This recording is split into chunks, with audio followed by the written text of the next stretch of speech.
ನಮಸ್ಕಾರ, ನಾನು ಡಾಕ್ಟರ್ ಸಮರ್ಥ ರಾವ್, ಅಮೃತ Ayurvedic centre ಬಸವನಗುಡಿಯಲ್ಲಿ practice ಮಾಡ್ತಾ ಇದ್ದೀನಿ. ಹೋದ ಸಂಚಿಕೆಯಲ್ಲಿ ಗಾಳಿ ಬಗ್ಗೆ ನಾವು ಜಾಸ್ತಿ ಮಾತಾಡಿದ್ವಿ. ಗಾಳಿಗಳ ಸೇವನೆಯಿಂದ ಯಾವ್ಯಾವ ಕಾಯಿಲೆಗಳು ಬರಬಹುದು, ನಾವು ಎಷ್ಟು ಗಾಳಿ ಪ್ರಮಾಣ ಸೇವನೆ ಮಾಡಬೇಕು ಅಂತ. ಈ ಸಂಚಿಕೆಯಲ್ಲಿ ನಿದ್ದೆ ಬಗ್ಗೆ ಮಾತಾಡೋಣ. ಆಯುರ್ವೇದ ನಿದ್ದೆ ಬಗ್ಗೆ ಏನೇನು ಹೇಳುತ್ತೆ? ದಿವಾ ಸ್ವಪ್ನ ಅಂತ ಕರಿತೀವಿ ನಾವು. ದಿವಸದಲ್ಲಿ ನಿದ್ದೆ ಮಾಡೋದು ತುಂಬ ಕೆಟ್ಟದು. ಆಯುರ್ವೇದ ಹೇಳುತ್ತೆ ದಿನದಲ್ಲಿ ನಾವು ನಿದ್ದೆ ಮಾಡೋದು ಅಭ್ಯಾಸ ಮಾಡಕೂಡ್ದು, ದೋಷಗಳು ಹೆಚ್ಚಾಗತ್ತೆ. ಈ ನಿದ್ದೆ ಏನಾಗತ್ತೆ, ಕೆಲವು ಪರಿಸ್ಥಿತಿಗಳಲ್ಲಿ ನಿದ್ದೆ ಮಾಡಬಹುದು. ಇವಾಗ ನೋಡಿ, ಇತ್ತೀಚೆಗೆ ಸಾಕಷ್ಟು ಹೃದಯಘಾತಗಳು ಸಣ್ಣ ಹುಡುಗರಲ್ಲಿ, ಸ್ವಲ್ಪ ಏಜ್ ಆಗಿರೋರಲ್ಲಿ ಸ್ವಲ್ಪ ಜಾಸ್ತಿ ಆಗ್ತಾ ಇದೆ. ಅದಕ್ಕೆ ಒಂದೇನು ಕಾರಣ ಅಂದರೆ, ನಮ್ಮ ದೇಹದಲ್ಲಿ ಆಗ್ತಾ ಇರೋ ಸ್ಟ್ರೆಸ್ ಫ್ಯಾಕ್ಟರು.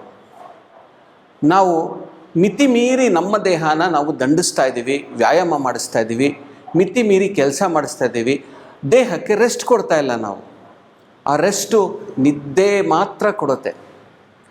ನಾನು ಪರ್ಸ್ನಲ್ ಅಕೌಂಟ್ಸಲ್ಲಿ ಸಾಕಷ್ಟು ಜನದ್ದು ನಾನು ಸ್ಟೋರೀಸ್ ಕೇಳಿದಾಗ, ರಾತ್ರಿ ಹೊತ್ತು ನಿದ್ದೆ ಕಮ್ಮಿ ಮಾಡಿದಾಗ, ತುಂಬ ಸ್ಟ್ರೆಸ್ ಒಳಗಾದಾಗ ಬೆಳಗಿನ ಜಾವೆ ಮುಂಜಾನೆ ಹೃದಯಘಾತಗಳು ಆಗೋ ಚಾನ್ಸಸ್ ಜಾಸ್ತಿ ಇರುತ್ತೆ.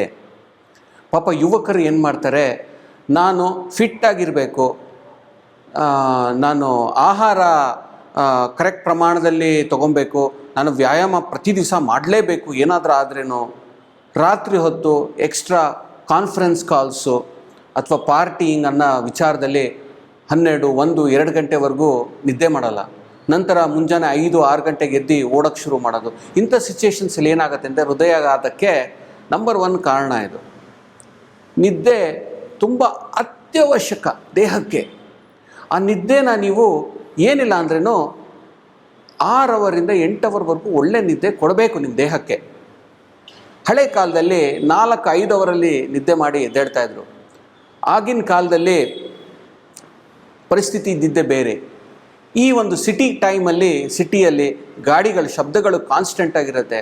ನೀವು ವರ್ಕಲ್ಲಿ ತುಂಬ ಪೀಕಲ್ಲಿರ್ತೀರ, ಸ್ಟ್ರೆಸ್ ಲೋಡ್ಸು ಜಾಸ್ತಿ ಇರುತ್ತೆ, ಜವಾಬ್ದಾರಿಗಳು ಜಾಸ್ತಿ. ಇಂಥ ಸ್ಥಿತಿಯಲ್ಲಿ 6ರಿಂದ 8 ಅವರ್ ನಿದ್ದೆ, ಕಣ್ತುಂಬ ನಿದ್ದೆ ಮಾಡೋದು ಅತಿ ತುಂಬ ರಿಕ್ವೈರ್ಡು, ಇಂಪಾರ್ಟೆಂಟು. ಅದು ಒಂದು ಬೇಸಿಕ್ ನೆಸೆಸಿಟಿ. ಈ ನಿದ್ದೆ ಆಯುರ್ವೇದ ಏನು ಹೇಳುತ್ತೆ ಅಂದರೆ, ಯಾವಾಗ ನಾವು ನಿದ್ದೆ ಬೆಳಗ್ಗೆ ಮಾಡಬಹುದು? ಫಸ್ಟ್ ವಿಚಾರ, ನಿದ್ದೆ ಬೆಳಗ್ಗೆ ಹೊತ್ತು ಮಾಡೋದು ಒಳ್ಳೇದಲ್ವೇ ಅಲ್ಲ. ಬಟ್ ಎಕ್ಸೆಪ್ಷನ್ಸ್ ಇದೆ. ನಾನು ಎಕ್ಸೆಪ್ಷನ್ಸ್ ಹೇಳ್ತೀನಿ ನೋಡಿ. ರಾತ್ರಿ ಹೊತ್ತು ನೀವು 2 ಅವರ್ ನಿದ್ದೆ ಮಾಡಿರಲಿಲ್ಲ ಅಂದರೆ, ಬೆಳಗ್ಗೆ ಹೊತ್ತು ಅದರ ಅರ್ಧ ಪ್ರಮಾಣ ಸೂರ್ಯೋದಯ ಆಗಿದ ಮೇಲೆ ನಿದ್ದೆ ಮಾಡಬಹುದು. ಇವಾಗ ನಿಮ್ಮ ನಿದ್ದೆ ಮಾಡೋ ಟೈಮು 10ರಿಂದ 5 ಗಂಟೆ. 10ರಿಂದ 5 ಗಂಟೆ ಅಂದರೆ ಒಂದು ಏನಿಲ್ಲ ಅಂದ್ರೂ ಒಂದು 7 ಅವರ್ ನಿದ್ದೆ ರೆಗ್ಯುಲರಾಗಿ ಮಾಡ್ತೀರಾ ಅಂತ.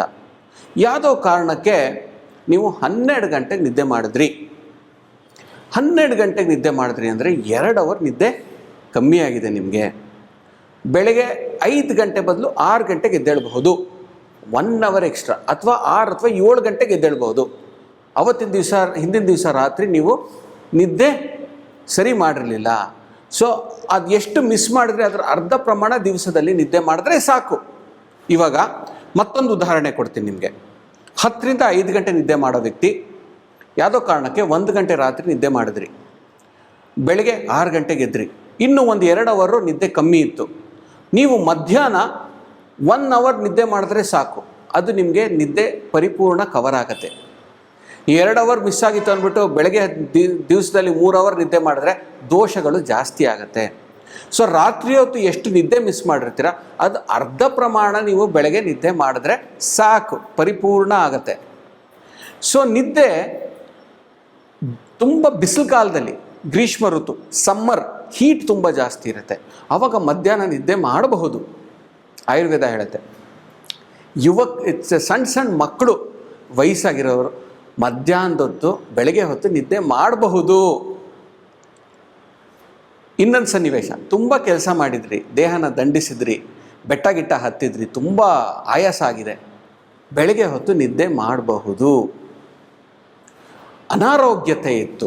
ಜ್ವರ, ಬೇದಿ, ಎಳೆತಗಳು, ಸಾಕಷ್ಟು ಈ ಕಾಯಿಲೆಗಳಿಂದ ರಾತ್ರಿ ನಿದ್ದೆ ಇಲ್ಲ, ತುಂಬ ದೇಹ ತುಂಬ ಸುಸ್ತಾಗಿದೆ. ಆ ಟೈಮಲ್ಲಿ ದಿವಸದಲ್ಲಿ ನಿದ್ದೆ ಮಾಡಬಹುದು.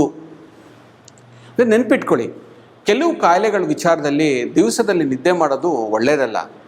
ಈ ಕಫ ಕಾಯಿಲೆಗಳು ಜಾಸ್ತಿ ಇತ್ತು ಅಂದರೆ, ಡಯಾಬಿಟೀಸು, ಪ್ರಮೇಹ, ಮಧುಮೇಹ ಅಂತ ಕಾಯಿಲೆಗಳಲ್ಲಿ, ಅಥವಾ ಸೊ ಈ ಥರದ್ದು ಕಫ ಜಾಸ್ತಿ ಆಗಿರೋ ಕಾಯಿಲೆಗಳಲ್ಲಿ ದಿವಸದಲ್ಲಿ ನಿದ್ದೆ ಮಾಡೋದು ಇನ್ನೂ ಕಫ ಜಾಸ್ತಿ ಮಾಡುತ್ತೆ ಅಂತ ಆಯುರ್ವೇದ ಹೇಳುತ್ತೆ. ಮತ್ತು ಮತ್ತೊಂದು ವಿಚಾರ ನಾನು ನಿದ್ದೆ ಬಗ್ಗೆ ಸೂಕ್ಷ್ಮವಾಗಿ ತಿಳಿಸ್ಕೊಡ್ಬೇಕು ಅಂದರೆ, 2 ವಿಚಾರ ಇದೆ.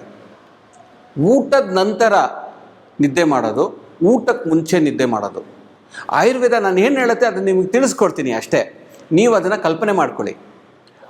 ಊಟದ ನಂತರ ನೀವೇನಾರು ನಿದ್ದೆ ಮಾಡಿದ್ರೆ 3 ದೋಷಗಳು ಜಾಸ್ತಿ ಆಗುತ್ತೆ ದಿವಸದಲ್ಲಿ. ಮಧ್ಯಾಹ್ನದ ಹೊತ್ತು ನೀವೇನಾರ ಊಟ ಆಗಿದ ಮೇಲೆ ನೀವು ನಿದ್ದೆ ಮಾಡಿದ್ರೆ 3 ದೋಷಗಳು ಜಾಸ್ತಿ ಆಗತ್ತೆ. ಸೊ ಮಾಡಬಾರ್ದು, ಒಳ್ಳೆಯದಲ್ಲ.